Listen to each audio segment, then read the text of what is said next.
Bonjour à tous. Dans la vidéo aujourd'hui, ce qu'on va apprendre à faire, c'est d'installer un matériel pour Angular et de le placer dans un module parce qu'on va voir que ça devient vite un peu lourd dans notre module principal. Alors, on va commencer. Ici, on a un projet de base fraîchement créé. Alors, on va venir se faire un petit formulaire très simple ici. Donc, on va mettre un form, c'est même pas besoin de le lier, d'utiliser les formes modules, rien de ça. On va juste vouloir utiliser le style pour montrer un peu qu'est-ce qu'on peut faire avec euh, Material Design et comment l'utiliser. Donc, allons-y simplement. On va avoir un petit formulaire le plus simple possible. Oups. Ici, et un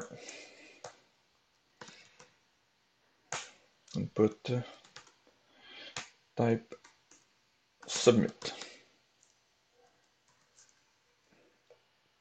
Ok, on va mettre, mettons, un placeholder ici qu'on va créer value et submit value égale envoyer.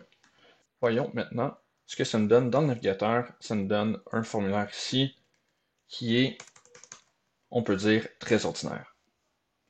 Alors, on va essayer de refaire la même chose, mais en utilisant Material. Alors, Material, j'ai ouvert le lien ici. On voit là, c'est directement material.angular.io. Donc, c'est vraiment fait par Google. Donc, c'est fait pour bien travailler avec Angular. Et ça va nous permettre là, de faire des formulaires plus dynamiques, plus intéressants. Si on regarde quelques composants, donc on voit, on a ici ce qu'on appelle les cartes avec différents exemples. Mais nous, ce qu'on va utiliser, c'est simplement les boutons avec des petits effets. Comme on peut voir, okay, on peut faire aussi des fabs facilement. Si vous remarquez, c'est matériel, c'est le standard qui est utilisé également Android. Donc, ça va être même le fun. Et les inputs ici. Donc, on va pouvoir voir que c'est vraiment plus beau que ce qu'on a ici. Alors, comment on va faire ça? Premièrement, on va venir couper ici et on va utiliser la commande ng-add pour faire l'ajout automatique. Donc, angular slash material.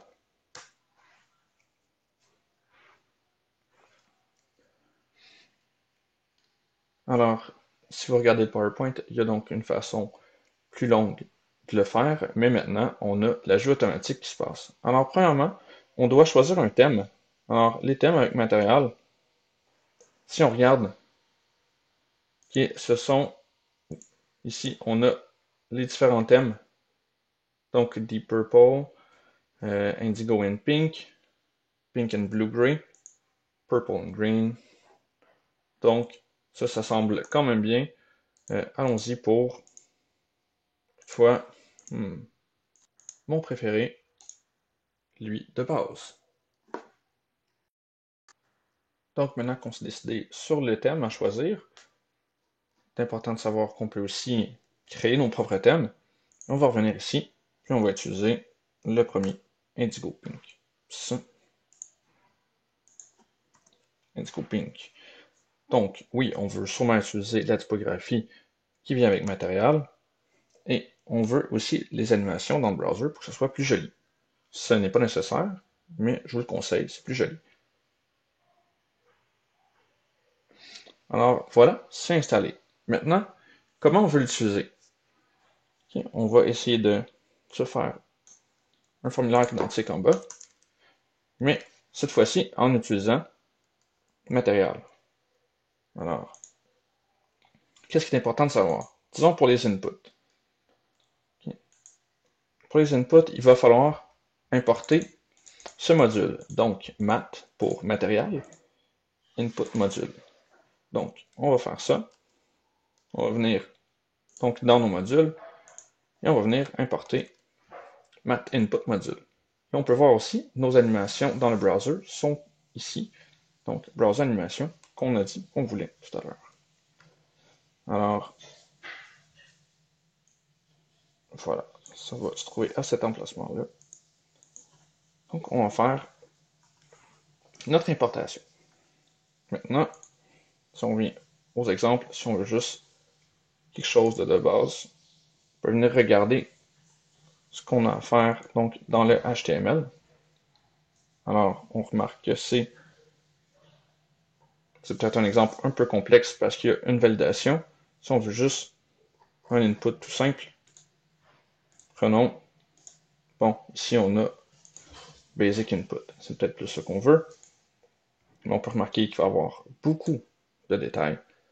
Donc on prend juste l'exemple ici. Et on vient l'ajouter là. Donc on a un mat form field. Donc ici, ça va être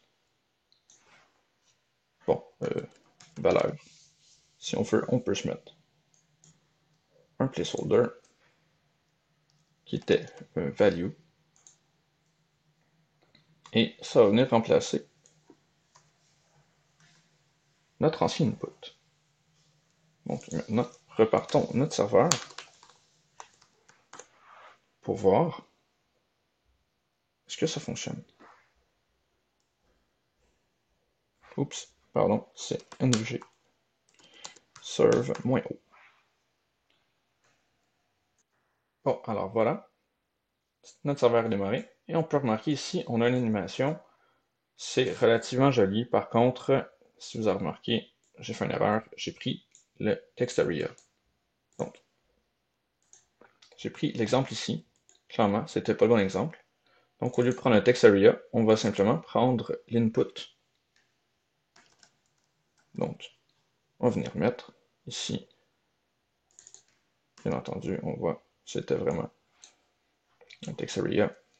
On va venir ici écrire notre input correctement. Voilà, on va sauvegarder. Donc maintenant, on va venir ici faire notre submit. Alors, revenons à notre démo. Si on va venir chercher un bouton, alors faisons un bouton, pourquoi pas la version ici, raised. Alors, à quoi ça ressemble? On voit le bouton basic.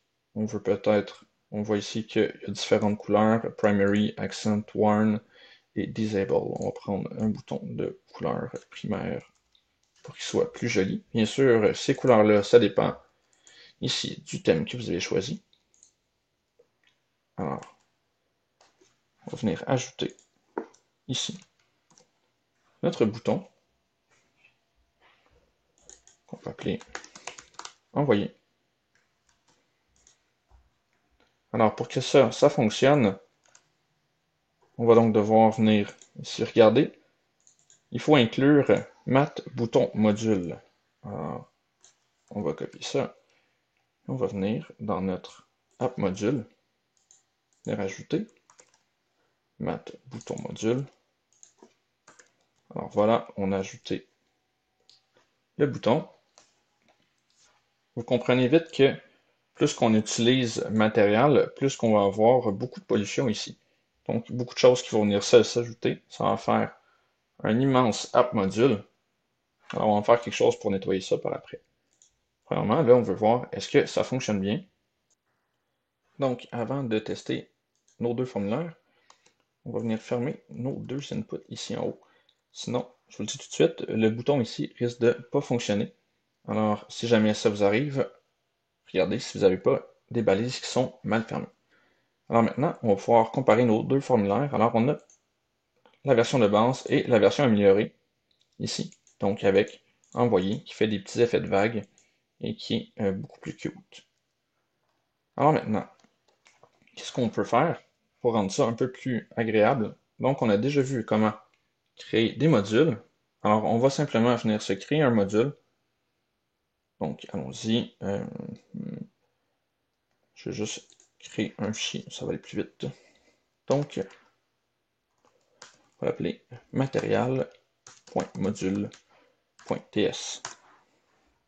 Alors, voilà. On va ici copier-coller le tout pour avoir un point de départ. Alors maintenant, on va enlever ce qui a rapport uniquement à matériel, donc c'est Browser Animation Module et toutes les Mat quelque chose module, donc Mat Input Module, Mat Bouton Module, et ainsi de suite.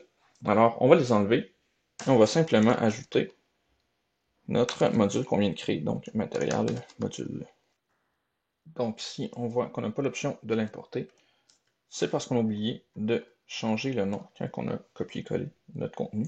Alors ici, matériel module, on va venir le créer un peu mieux. Donc voilà, matériel module, on va simplement laisser ce qu'on a besoin, ce qui est les trucs qui ont rapport avec matériel, donc Browser Animation et Mat Input, Mat Bouton Module. Donc on n'a pas besoin du browser module et on n'a surtout pas besoin de la déclaration ici. Alors on garde que le strict essentiel. Voilà. Donc maintenant, on revient dans App Module et on devrait pouvoir trouver notre matériel module qui est inclus correctement. Alors maintenant, pour pouvoir utiliser les trucs, on les a ici dans le matériel module, on les a importés et on sait que si on veut les rendre disponibles au restant de l'application, il faut aussi les exporter. Donc, on va exporter nos modules qu'on a inclus ici. Alors, de cette façon-là, ça rend nos modules de matériel disponibles dans le restant de l'application. Bon, ça fait un peu plus de code. Par contre, si on regarde ici, dans notre app module, donc notre module principal, on remarque que c'est beaucoup plus allégé. Donc, on ne se fera pas polluer de 50 modules qui ont uniquement rapport avec le matériel. On va tout mettre ça dans notre nouveau module matériel et ça nous permet d'utiliser nos trucs ici.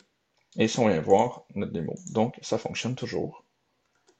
Alors voilà, sur l'utilisation de Material Design et comment le classer dans un module à lui. Alors voilà.